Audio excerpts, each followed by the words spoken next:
Okay, ಎಲ್ಲರ ಗಮನ ಕೊಡ್ರಿ. ಈಗಾಗಲೇ ನಾವು ರಾಸಾಯನಿಕ ಕ್ರಿಯೆಗಳು ಮತ್ತು ಸಮೀಕರಣ ಈ ಪಾಠದಲ್ಲಿ 10ನೇ ತರಗತಿಯ ರಾಸಾಯನಿಕ ಕ್ರಿಯೆಗಳು ಮತ್ತು ಸಮೀಕರಣಗಳು ಈ ಪಾಠದಲ್ಲಿ ನೀವು ರಾಸಾಯನಿಕ ವಸ್ತುಗಳಂದ್ರೇನ, ರಾಸಾಯನಿಕ ಕ್ರಿಯೆಗಳಂದ್ರೇನ, ಭೌತಿಕ ಕ್ರಿಯೆಗಳಂದ್ರೇನ, ರಾಸಾಯನಿಕ ಬದಲಾವಣೆ, ಭೌತಿಕ ಬದಲಾವಣೆ, ಸಂಯುಕ್ತ ವಸ್ತುಗಳು ಅಂದ್ರೇನ, ಹಿಂಗೆ ಕೆಲವು ವಿಷಯಗಳನ್ನು ತಿಳ್ಕೊಂಡಿರಿ. ಈಗ ಒಂದು ರಾಸಾಯನಿಕ ಸಮೀಕರಣವನ್ನು ಹೆಂಗೆ ಸರಿದೂಗಿಸೋದು ಅದನ್ನು ಕಲಿ ನೋಡಿ. ಇಲ್ಲಿ ಕೆಲವೊಂದು ಉದಾಹರಣೆ ಬರ್ದೀನಿ ನೋಡ್ರಿ. ಇಲ್ಲಿ ರಾಸಾಯನಿಕ ಸಮೀಕರಣಗಳು ಅಸಮತೋಲಿತ ಹಾಗೂ ಸಮತೋಲಿತ. ಅಸಮತೋಲಿತ ಅಂದ್ರೆ ಕಚ್ಚಾ ಸಮೀಕರಣಗಳು. ಅಂತ ಸಮೀಕರಣಗಳು ಕಚ್ಚಾ. ಫಾರ್ ಎಕ್ಸಾಂಪಲ್, ಹೈಡ್ರೋಜನ್ ಪ್ಲಸ್ ಆಮ್ಲಜನಕ ಕೂಡಿಸಿರೋ ನೀರು ಆಗ್ತದೆ. ಹೈಡ್ರೋಜನ್ ಕನ್ನಡದಲ್ಲಿ ಏನಂತಾರು? ಜಲಜನಕ. ಏನಂತಾರು? ಇಲ್ಲಿ ನೋಡಿ, H2 ಪ್ಲಸ್ O2 ಬಾಣದ ಗುರುತು H2O. ಇದೊಂದು ಸಮೀಕರಣ, ಬಟ್ ಇದು ಕಚ್ಚಾ ಅದ, ಸರಿ ಇಲ್ಲ. ಯಾಕಂದ್ರ ಇಲ್ಲಿ ಪರಮಾಣು ಸಂಖ್ಯೆ H 2 ಅದ, ಇಲ್ಲಿ 2 ಅದ. ಬಟ್ ಇಲ್ಲಿ ಏನಾಗೈತಿ? H ಇಲ್ಲಿ 2 ಅದ, ಬಟ್ ಓದ ಒಂದೇ ಇಟ್ಟಾರ. ಓದ್ ಎಷ್ಟು ಇಟ್ಟಾರು? ಇಲ್ಲಿ ಏನ 2:2 ಇಟ್ಟಾರು. ಇಲ್ಲಿ ಏನೈತಿ? 2:1 ಆಗೈತಿ. 2:1 ಆಗೈತಿ. ನಾವು ಅದನ್ನ ಸರಿ ದೂಗ್ಸೋಣ. ಅಂದ್ರ O1 ಪಟ್ಟಿದ್ರ H 2 ಪಟ್ಟಿರ್ಬೇಕು. O1 ಪಟ್ಟಿದ್ರ H ಅಂದ್ರ O1 ಇತ್ತಂದ್ರೆ H 2, O2 ಇತ್ತಂದ್ರೆ H 4, O4 ಇತ್ತಂದ್ರೆ H 8. ಹಾ, ವೆರಿ ಗುಡ್. ಹಿಂಗಿರ್ಬೇಕು. ಸೊ ಇಲ್ಲಿ ಲಕ್ಷ ಇಡ್ರಿ. ಏನ್ ಮಾಡ್ದ? H2 plus O2 ಬರಿದ್ರಿ. ಇಲ್ಲಿ H ಮುಂದೆ 2 ಕೊಟ್ರ 2H2 ಪ್ಲಸ್ O2. ಇಲ್ಲಿ ನೋಡ್ರಿ, ಈ 2 ಇದ್ದದ, ಈ 2 ಜೊತೆ ಗುಣಾಕಾರ ಆಗಿ 4H ಅದು. ಆಮೇಲೆ ಇಲ್ಲಿ ಎಷ್ಟೈತಿ? O2 ಐತಿ. ನಾ ಏನ್ ಹೇಳಿ? O1 ಇತ್ತಂದ್ರೆ H 2, O2 ಇತ್ತಂದ್ರೆ H 4. ಸೊ ಇಲ್ಲಿ ನೋಡಿ, 2H2O ಅಂದ್ರ ಈ 2 ಇದ್ದಿದ, ಈ 2 ಜೊತೆ ಗುಣಾಕಾರ ಆಗಿ 4H ಅದು. ಎಷ್ಟು H ಅದು? ಹೈಡ್ರೋಜನ್ 4 ಅದು. ಆಮೇಲೆ ಇದೇ 2 O ಜೊತೆ ಗುಣಾಕಾರ ಆಗಿ 2 O ಅದು. So 2H2O. ಇದು ಒಂದು ಕರೆಕ್ಟ್ ಆಯ್ತು. ಸರಿ ದುಗ್ಸುತ್ತ ತಿಳಿತು ಹೆಂಗ್ ಮಾಡ್ದ? ಒಟ್ಟು ಇಚ್ಚಿ ಕಡಿಕ ಕರೆಕ್ಟ್ ಬ್ಯಾಲೆನ್ಸಿಂಗ್ ಆಗಿರ್ಬೇಕು.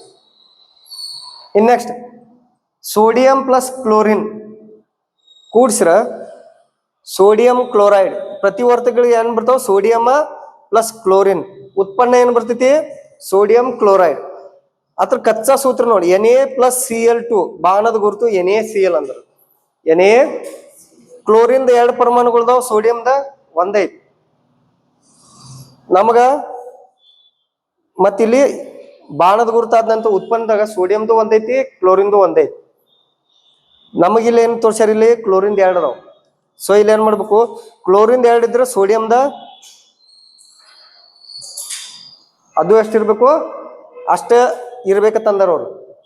ಇಲ್ಲಿ ನೋಡ್ರಿ, ಸೋಡಿಯಂಗ ಮುಂದೆ 2 ಬರೀರಿ, 2Na ಪ್ಲಸ್ Cl2. ಇಲ್ಲಿ Cl2 ಇಲ್ಲಿ ಆಲ್ರೆಡಿ 2 ಅದ. ಸೊ 2 ಈಕ್ವಲ್ ಆಗ್ತಾವಲ್ಲ. ಇಲ್ಲಿ 2 ಇದ್ದಿದ್ದ ಮುಂದೆ ಬರ್ದ್ ಬಿಟ್ರಂದ್ರ Na ಸೋಡಿಯಂಗೂ ಗುಣಾಕಾರ ಆಗ್ತದ, 2 Cl ಗುಣಾಕಾರ ಆಗ್ತದೆ. ತಿಳಿಯತೈತಿ? ಸೋಡಿಯಂಗೂ ಗುಣಾಕಾರ ಆಗ್ತದ ಮತ್ತು Cl ಗುಣಾಕಾರ ಆಗ್ತದ. ಈಕ್ವಲ್ ಅದಾವಲ್ಲ. ಇಲ್ಲಿ NaCl ಐತಿ, 2NaCl ಅಂದ್ರೆ ಸೋಡಿಯಂದು ಪರಮಾಣು ಅಷ್ಟೈತಿ, ಕ್ಲೋರಿನ್ದು ಪರಮಾಣು ಅಷ್ಟದ. ಅದು ಆಗಲೇ ಎಮ್ ಜಿ ಓದು ಸರಿ ಇತ್ತದ. ಹೇಳಲ್ ಸ್ವಲ್ಪ ಇದನ್ನ ಇದು ತಿಳಿತು. ಇನ್ ನೆಕ್ಸ್ಟ್ ನಿಮ್ ಪುಸ್ತಕನಾಗ ಒಂದು ಬಂದದ ಉದಾಹರಣೆ. Fe ಪ್ಲಸ್ H2O ಬಾಣದ ಗುರುತು Fe3O4 ಪ್ಲಸ್ H2 ಅಂದಾರ. ಕಚ್ಚಾ ಸಮೀಕರಣ ಐತಿ ಅದು. ಇದನ್ನ ಸರಿಪಡಿಸೋದ್ ನಾವು ನೋಡ್ರಿ. Fe3 ಉತ್ಪನ್ನದಾಗ ಏನ್ ಬಂದೈತಿ? Fe3. ಹಂಗಾದ್ರೆ Fe ಎಷ್ಟು ಬೇಕು? 3 ಬೇಕು. 3Fe ಪ್ಲಸ್ O ಎಷ್ಟು ಬೇಕು? 4. O ಎಷ್ಟು ಬೇಕು? ಇಲ್ಲಿ O ಎಷ್ಟೈತಿ? 1 ಐತಿ. ಸೊ ಇಲ್ಲಿ ನಾವು H2 ಮುಂದೆ 4 ಕೊಟ್ಟೆ ಅಂದ್ರ ಈ 4 ಇದ್ದ O ಜೊತೆ ಗುಣಾಕರಾಗಿ 4 ಅದು. O 1 ಪಟ್ಟೈತಿ, H 2 ಪಟ್ಟೈತಿಲ್ಲ ಐತಿಲ್ಲ. ಇಲ್ಲಿ ನೋಡ್ರಿ, O 1 ಪಟ್ಟೈತಿ, H 2 ಪಟ್ಟೈತಿ. ಇಲ್ಲಿ 4 ಕೊಡೋಣ, H 2 ಪಟ್ಟ ಆತೈತಿ, O 1 ಪಟ್ಟ ಆತೈತಿ. ನೋಡ್ಲ, Fe3 O ಎಷ್ಟಿದ್? 4 ಐತಿ. 4 ಇದ್ದಿದ್ದು O ಜೊತೆ ಗುಣಾಕರ O4. ಕಬ್ಬಿಣದ ಆಕ್ಸೈಡ್ Fe ಅಂದ್ರೆ ಕಬ್ಬಿಣ. ತಿಳಿತೈತಿ? ಕಬ್ಬಿನ oxide ತಯಾರಾಗ್ತೈತಿ Fe3O4 own ಹಾಕೋತಿ ಉಳಿತಷ್ಟ 4H2 4H2